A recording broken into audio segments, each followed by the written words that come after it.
राधे राधे, जय श्री राधे श्याम। स्वागत है आपका बहुत सुंदर सी खूबसूरत सी सुबह में।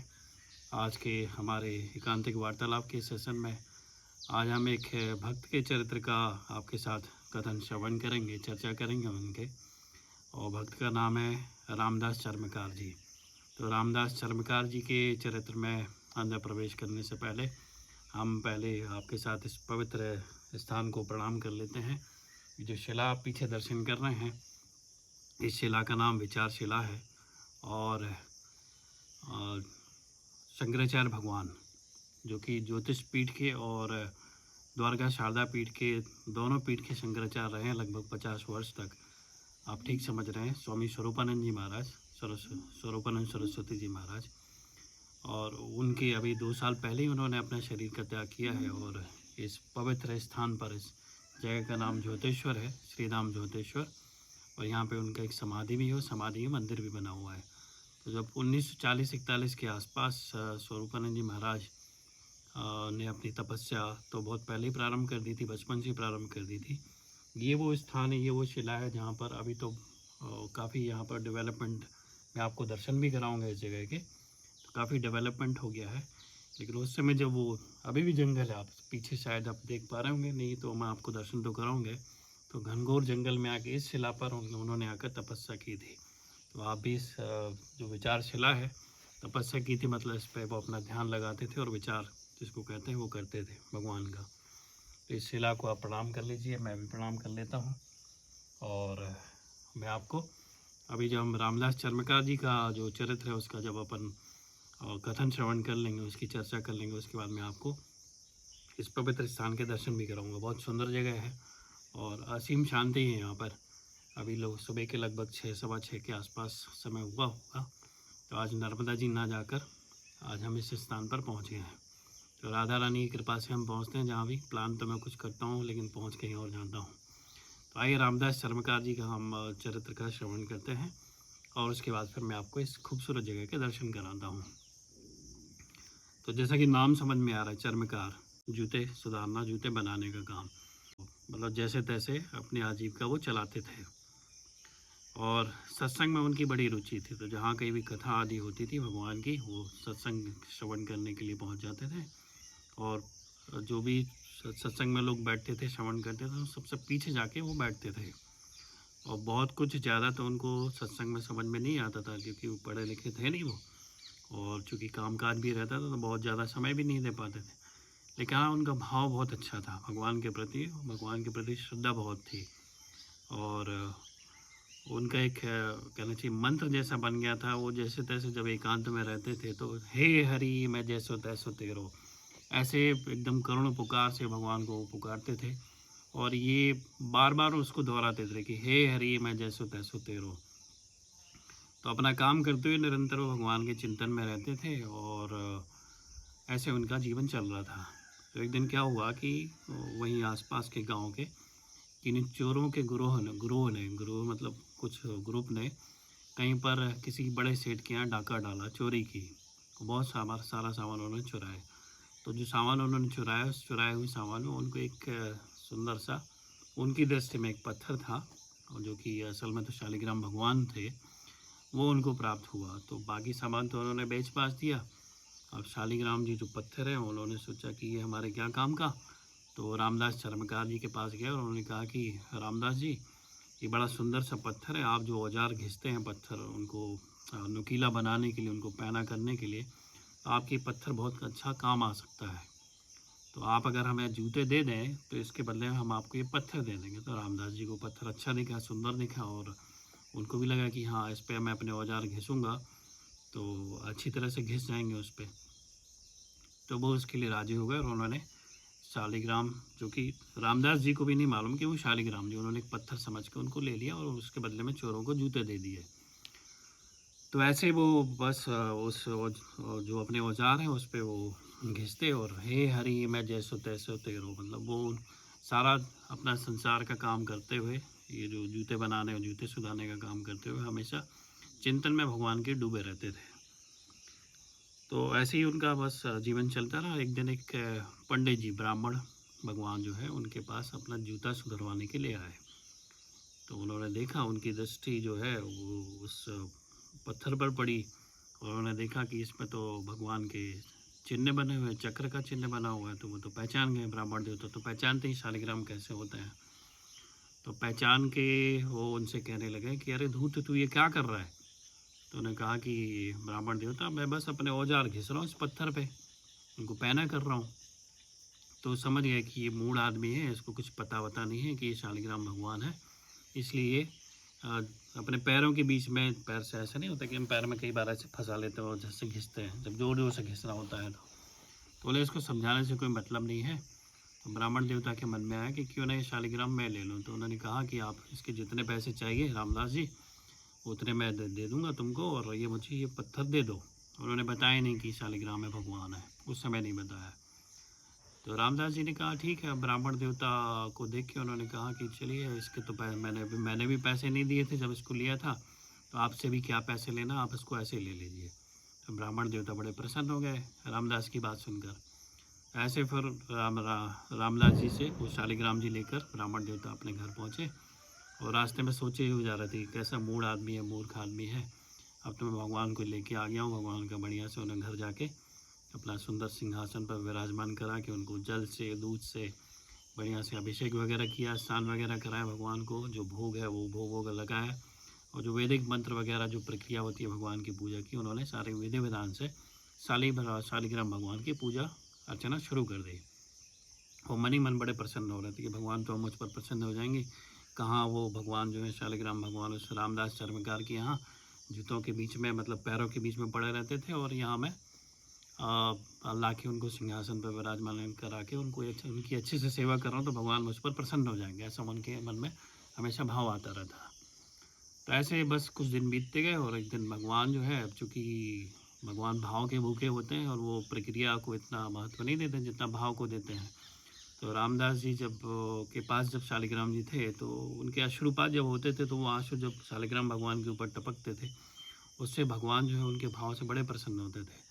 और जितना आनंद उनको ये ब्राह्मण देवता के द्वारा किया हुआ जो जल और दूध का अभिषेक से उतना आनंद नहीं आया जितना कि उनको रामदास चर्मकार जो है उनके अश्रुपात जब उनके होते थे और जो शालिग्राम जी के ऊपर गिरते भगवान, तो इससे बहुत ज़्यादा प्रसन्न होते थे। तो भगवान को भी बेचैनी हो लगी, जैसे भक्त बेचैन होते हैं ऐसे भगवान भी बेचैन होता है कि वो भक्त के पास ही रहना चाहते हैं। तो उन्होंने एक दिन ब्राह्मण देवता को स्वप्न में दर्शन दिया, एक वैष्णव को रूप धारण करके। उन्होंने कहा कि अ, तुम मुझे वापस वहाँ रामदास के पास पहुँचा के आओ, ये तुम्हारा जो विधि विधान से तुम पूजा करते हो, ये मुझे इसमें तुम्हारे पास इतना आनंद नहीं आता जितना मुझे रामदास चर्मकार के पास आता रहा है।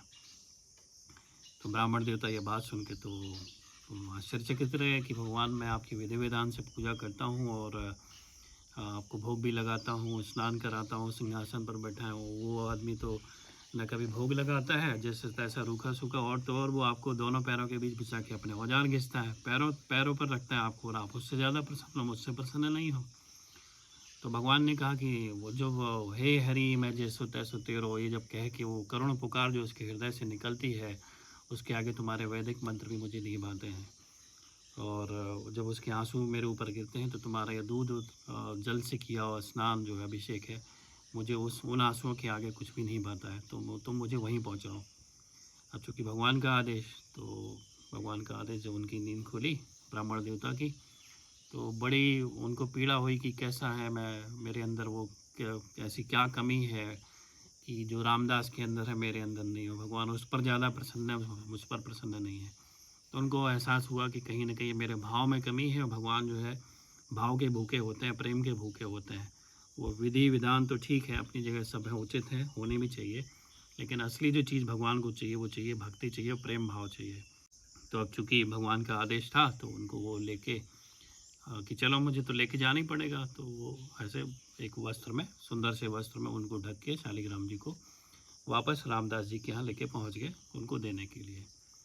तो जब वो वहाँ पहुँचे, तो देखा कि रामदास जी वही अपनी विकल अवस्था में, हे हरि मैं जैसो तैसो तेरो, आँख बंद करके उनके अश्रुपात हो रहे हैं, वो अपने भाव में डूबे हैं, भगवान को पुकार रहे हैं। तो ऐसी स्थिति देखकर ब्राह्मण देवताओं को एहसास हो गया कि ये भले ही मुझे दिख रहा है कि साधारण सा व्यक्ति है, चमड़े का काम करता है, इसको कोई भक्ति वक्ति नहीं आती, लेकिन असली जो भक्ति है वो इसी को आती है, मुझे नहीं आती है। तो देख के बड़े प्रसन्न हुए वे और मन ही मन सोच रहे कि काश भगवान मुझे भी ऐसी भक्ति प्रदान कर दें। तो ये होता है संतों के संग का अगर किसी भी तरह से संग मिल जाए तो उसका असर तो पड़ ही जाता है और वो भक्ति जो है धीरे-धीरे आने लगती है। तो वही हाल जो है ब्राह्मण देवता का भी होने लगा। तो उन्होंने जाके रामदास जी कहा कि रामदास जी, तो धीरे-धीरे तो वो उनको आवाज़ दे रहे थे, तो धीरे-धीरे रामदास जी की वो जो आँखें खुली और वो अपने बाहर जो संचार है उसकी चेतना उनको जागी कि अरे कोई आया है, कोई मुझे आवाज़ दे रहा है। तो ये सुंदर-सुंदर पक्षियों की आवाज़ आप सुन रहे होंगे इस बेहद खूबसूरत जगह की। तो वो आए तो ब्राह्मण देवता ने कहा कि ब्राह्मण देवता आप मैं मुझे क्षमा करना। ब्राह्मण देवता ने कहा कि रामदास जी मुझे क्षमा करना, मैं आपको एक साधारण व्यक्ति समझ रहा था, आप तो बहुत उच्च कोटि के महात्मा हैं, भक्त हैं। और उन्होंने सारा वृत्तांत बताया कि कैसे भगवान ने उनको स्वप्नादेश दिया कि ये भगवान है और उनको वापस रामदास जी को देखे आओ। तो रामदास जी तो मन ही मन थोड़ी सी उनको ग्लानि होने लगी कि अरे मुझसे कितना बड़ा पाप हो रहा था। और तो उन्होंने कहा कि अरे हे भगवान, मुझे पता ही नहीं था कि भगवान है और देखिए मैं कितना पाप कर बैठा। उनको पैरों के बीच में रखता था, उनके ऊपर अपने हथियार पहने करता था। तो ब्राह्मण देवता ने समझाया कि ऐसा नहीं है, भगवान आपके भाव से बहुत रीझे हैं, आप पर बहुत प्रसन्न है। तो आप जो है शालिग्राम भगवान जो है अब आपके पास ही रहेंगे और आप इनकी जैसी सेवाएं करते रहिए। ये कह के फिर ब्राह्मण देवता वहाँ से चले गए और रामदास जी जो है फिर भगवान को वो जैसा भी उनके पास वस्त्र आदि थे उस पर विराजमान करा के जो भी रूखा सूखा है उनको भोग लगाते और फिर उनकी सेवा करने लगे रामदास जी, जैसे उनकी क्षमता थी, जैसी उनकी आर्थिक स्थिति थी उसके अनुसार। तो बस ऐसे कुछ दिन बीतते गए, लेकिन ब्राह्मण देवता की बात उनके मन में जो हमेशा सतत चलती रही कि अरे ये तो भगवान है, साक्षात भगवान है, ये अखिल कोटि ब्रह्मांड के नायक है, सर्वेश्वर है। और तो उनके अंदर बेचैनी बढ़ती गई कि ये भगवान के मुझे दर्शन हो। उनके अंदर विकलता आने लगी, ऐसी प्रबल इच्छा जागृत हुई कि मुझे भगवान के दर्शन चाहिए। तो भगवान से प्रार्थना करने लगे कि भगवान मुझे दर्शन दीजिए। वैसे ही पहले ही से उनकी हालत वैसी रहती थी, अश्रुपात होते रहते थे। तो उन्होंने भगवान से खूब विनती की कि भगवान मुझे दर्शन दीजिए और ऐसी हालत हो गई रामदास जी की, रामदास चर्मकार जी की। अब लग रहा था कि अब अगर उनको दर्शन नहीं होंगे तो वो अपने प्राण छोड़ देंगे, छूट जाएंगे उनके। तो भगवान बस ऐसी विकलता का कहना चाहिए एक तरह से इंतज़ार करते हैं वो, तब तक जब तक ऐसी विकलता ना आ जाए कि अब तो प्राण ही छूट जाएंगे, भगवान आपके दर्शन नहीं मिलेंगे, तब तक भगवान के दर्शन होते नहीं। ऐसे संत महात्मा लोग कहते भी हैं और भक्तों के चरित्र में हम देखते भी हैं। महाराज श्री प्रेमानंद जी महाराज भी ऐसे ही कहते हैं कि वो विकलता आनी चाहिए, वो तड़प होनी चाहिए कि अब तो प्राण छूटे या फिर दर्शन हो। तो ऐसी जो हालत में फिर जब बाहर से भगवान प्रसन्न हो गए तो भगवान ने फिर से एक वैष्णव को रूप धारण किया और रामदास चर्मकार जी के दरवाजे पर आए और उन्होंने उनको आवाज़ दी। और रामदास जी की आवाज़ सुन के, उनकी रोने की आवाज़ सुन के वो कहने लगे कि अरे इतना शोरगुल क्यों मचा रहा है, क्यों हल्ला कर रहा है, क्यों रोना धोना लगा के रखा हुआ है। तो एक वैष्णव को अपने दरवाजे पर आता हुआ देखकर रामदास जी ने उनको प्रणाम किया, दंडवत किया, उनको विराजमान कराया। फिर उन्होंने बताया कि ये शालिग्राम जी हैं, मैं इनकी पूजा करता हूँ, मुझे दर्शन नहीं हो रहा है, मुझे ऐसा लगता है कि मैं मर जाऊँगा अगर दर्शन नहीं होंगे तो वैष्णव के रूप में जो भगवान आए उन्होंने कहा कि अरे कहाँ, जितने मुनि योगी लोग तपस्या करते हैं, वर्षों सारा समय उसी में लगाते हैं, उनको तो भगवान दर्शन देते नहीं हैं क्या? तुम जैसे लोग को दर्शन मिलेंगे क्या? बोले दर्शन वर्शन की बात भूल जाओ, अपना काम करते रहो जैसा कर रहे हो। हाँ, भगवान की सेवा करते रहो, बस उनका भजन करते रहा करो, दर्शन वर्शन तुमको नहीं होने वाले हैं। बोले कि उन्होंने कहा कि प्रभु, वैष्णव जो आए थे भगवान बन के, उनसे कहा कि आप ठीक कह रहे हैं कि मेरे अंदर वो भक्ति नहीं है और ना तो मैं भगवान की अच्छे से सेवा कर पाता हूँ, ना मेरे पास धन है कि मैं अच्छे से उनको भोग लगाऊँ, उनकी सेवा करूँ, भगवान को अच्छे सिंहासन पर विराजमान कराऊँ। आप ठीक कहते हैं कि मेरे अंदर कुछ भी नहीं है जो कि भगवान मुझे साक्षात्कार कराएं या मुझे दर्शन दें। लेकिन अब मेरी स्थिति ऐसी नहीं है कि अगर मुझे भगवान के दर्शन नहीं होंगे तो मैं जीवित रह पाऊँगा, मेरे प्राण छूट जाएंगे। तो भगवान तो अंतर का भाव जानते ही हैं, अगर ये नकली भाव भी होगा तो भगवान जानते हैं और असली होगा तो भी जानते हैं। तो भगवान मतलब उनके शब्दों को भी सुन रहे थे और उनके अंदर के जो व्याकुलता है उसको भी पहचान रहे थे। तो भगवान ने ऐसे रामदास चर्मकार से कहा कि अरे रामदास क्यों रो रहा है तू, इधर देख। तुझे दर्शन करने हैं, देख मुझे ठीक से देख मैं कौन हूँ। और जब फिर उन्होंने अपनी दोबारा से दृष्टि उन वैष्णव भगवान के ऊपर जो है डाली, वैष्णव के ऊपर, तो देखा कि साक्षात भगवान श्री कृष्ण जो है हाथ में उनके बांसुरी है, और वो जो दिव्य स्वरूप भगवान का जो प्रकट हुआ उस वैष्णव के माध्यम से, वैष्णव के शरीर के माध्यम से, वो भगवान ने साक्षात फिर रामदास चर्मकार जी को दर्शन दिए। तो ऐसे रामदास चर्मकार जी को साक्षात भगवान के दर्शन प्राप्त हुए और उनका जीवन सफल हुआ। तो ऐसे रामदास जी का ये सुंदर चरित्र है कि कैसे बहुत अच्छी परिस्थितियां नहीं हैं, कोई ज्ञान, भगवान ज्ञान के भूखे नहीं है, कोई ज्ञानी हो, बहुत अच्छी कथाएं कहता हो, भगवान के प्रसंग कहता हो, खूब अच्छी संस्कृत आती हो, श्लोक कहते हो, वो सब अपनी जगह है, वो सब होनी भी चाहिए जिन, लेकिन असली जो चीज़ भगवान को चाहिए वो चाहिए भाव, प्रेम भाव चाहिए। प्रेम के भूखे हैं भगवान, और जब तक ये प्रेम भाव नहीं आता है, आप कितनी भी तपस्या कर लें, कोई भी, हम आप कोई भी, तब तक भगवान के दर्शन नहीं होते हैं। तो निरंतर सतत चिंतन भगवान का चलता रहे, जो भी काम हम कर रहे हैं उसके लिए भक्ति, महाराज श्री ने बहुत अच्छे से समझाया भी हमको सत्संग के माध्यम से, एकांतिक वार्तालाप जो आता है जहाँ पर लोग जाते हैं और प्रश्न करते हैं, उन्होंने बताया भी कि कोई काम हम भक्ति और संसार के काम को दो अलग अलग करके देखते हैं, जबकि वो दो हैं एक ही। और गीता जी में जैसे भगवान ने अर्जुन को कहा था कि अनन्य चिंतयन्तो माम, मतलब आप जो भी काम कर रहे हैं उसमें सिर्फ चिंतन मेरा होना चाहिए। आप अगर जूते बना रहे हैं तो आप भाव यही करें कि भगवान ने मुझे ये सेवा दी है जूते बनाने वाली, और जो ग्राहक लोग आ रहे हैं वो भगवान ही आ रहे हैं उस सेवा को प्राप्त करने के लिए। ऐसा हम देखते भी रहे हैं कि कई बार दुकानों पे लिखा भी रहता है कि भगवान और ग्राहक जो है, भगवान, ग्राहक को भगवान का स्वरूप समझना चाहिए। तो ऐसा वो पहले हम लिखा देखते थे, अभी भी शायद कुछ दुकानों में ऐसा लिखा मिलता होगा, अभी जाके उसको समझ में आता है कि वो बात क्यों लिखी गई थी, मतलब क्यों लिखी जाती हो, क्यों ऐसा कहा जाता है। तो संसार की हर सेवा, हर कार्य भगवान का काम है, ऐसा मन में भाव रख के करें। मेरा काम है या मैं दुकानदार हूँ, मैं इस दुकान का मालिक हूँ, घर का मालिक हूँ, ऐसा भाव नहीं रहना चाहिए। तभी जो है ऐसे महान भक्तों को, संतों को भगवान के साक्षात दर्शन होते हैं, बिना किसी मतलब कोई ज्ञान के, कि उनको कोई बहुत बड़ा ज्ञान प्राप्त हुआ है, बहुत कुछ वो वेद पुराणों की। रामदास चर्मकार जी तो ये जानते भी नहीं थे कि ये भक्ति है, वो सत्संग सुन सुन के बस उनके अंदर मतलब वो आ गया वैसा कि बस भगवान को पुकारने लगे कि हे हरि मैं जैसो तैसो तेरो, मैं जैसा भी हूँ मैं आपका हूँ, ऐसा उनका उस पंक्ति का भाव रहा है। तो मंत्र है, वो मंत्र बन जाते हैं जो उस बात को दोहराते रहो कोई भी चीज़ को। तो ऐसे सुंदर सा चरित्र रामदास चर्मकार जी का रहा है। तो ये बहुत सुंदर सा चरित्र, आपको कैसा लगा आप बताइएगा।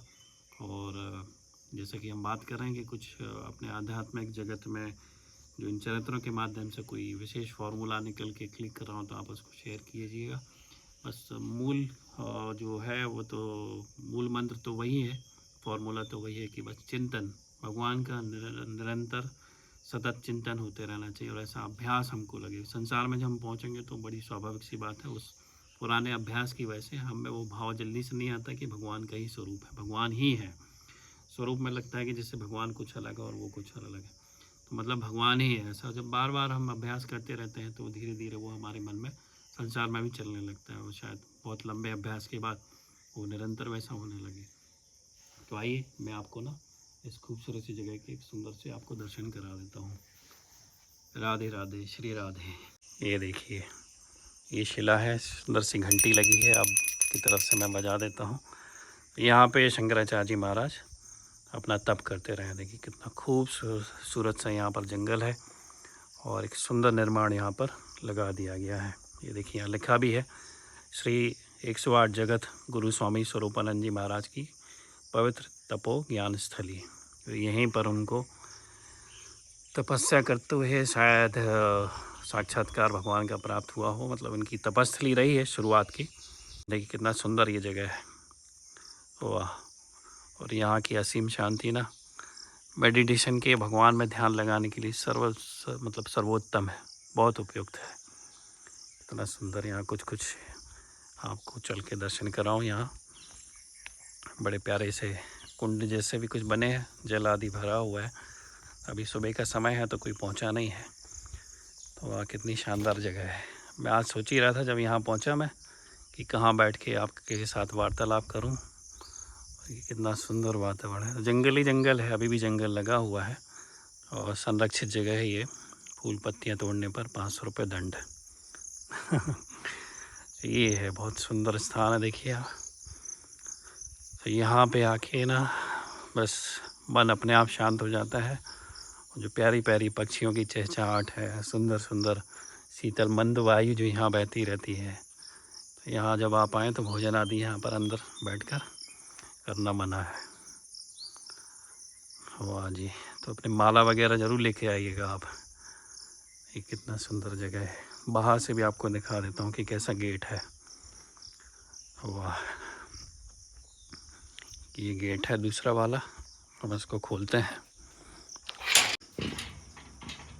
ओहो,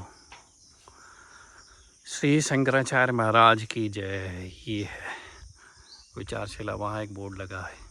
ये हमारी राम प्यारी खड़ी है ये। और ये रोड जाता है, काफ़ी पक्के रोड बन गए हैं अब पहले जैसी असुविधा नहीं होती, गाड़ी तक यहाँ जाती है। यहाँ देखिए लिखा हुआ विचारशिला ध्यान योग साधना केंद्र। एक बार आपको जब दर्शन करा ही रहे तो पूरा व्यू बाहर से भी दिखा देता हूँ। तो सन 1943-44 में कठोर तपस्या साधना की। वाह, ये है विचारशिला। तो स्वामी स्वरूपानंद जी महाराज का मठ है यहाँ पर, बहुत बड़ा उनका आश्रम है। सुंदर सुंदर मंदिर है और प्रकृति भी यहाँ पे भरपूर है, उसका सौंदर्य भी यहाँ पर भरा पड़ा है। ये हैं जी विचारशिला के दर्शन। राधे राधे, जय श्री राधे।